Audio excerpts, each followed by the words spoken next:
Hey guys, welcome back to Cooking for One. My name is Connor and I'm here to show you recipes so horrifying they are clearly a cry for help. Let's get started.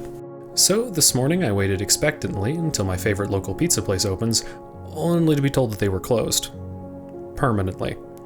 I've been told that no reason to hold on is too trivial, and frankly, this pizza place was one of mine. So seeing as I'm deprived of my good local pizza and the delivery time for Domino's is already over 2 hours, I've decided to be my own source of comfort for once and make pizza at home, with, of course, a Cooking for One twist.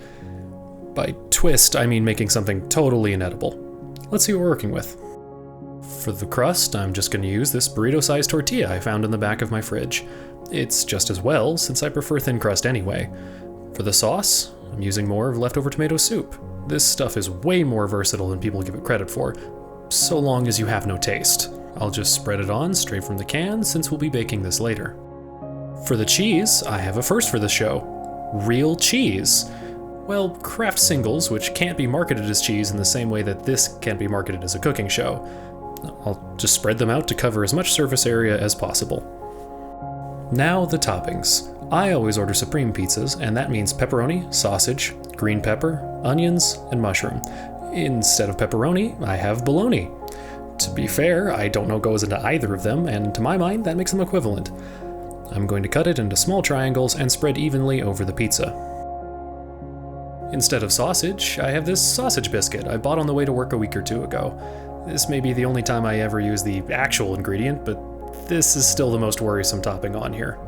Now for the green pepper. Last time I went to the store, I don't remember seeing any green pepper, but I did find these.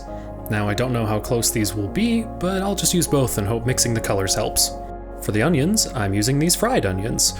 While I believe they're actually cardboard masquerading as onions, I'll put them on anyway. Finally, the mushroom. The closest thing I have to mushrooms is this cream of mushroom soup, and not even I think putting it on pizza is a good idea.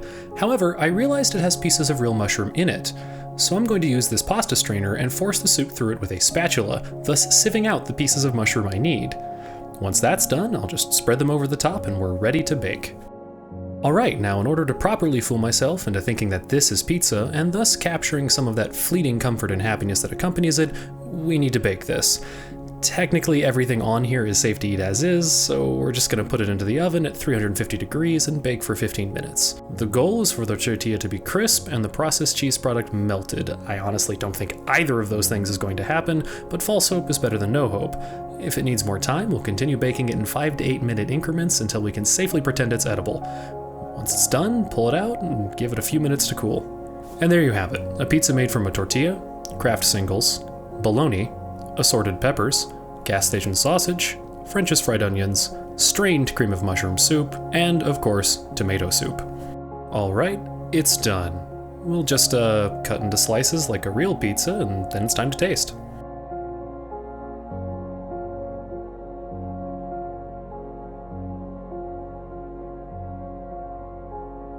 I think I'll just call Domino's. Leave it on the doorstep and get the hell out of here.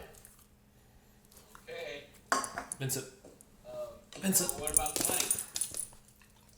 What money? Well, you have to pay for your pizza, sir.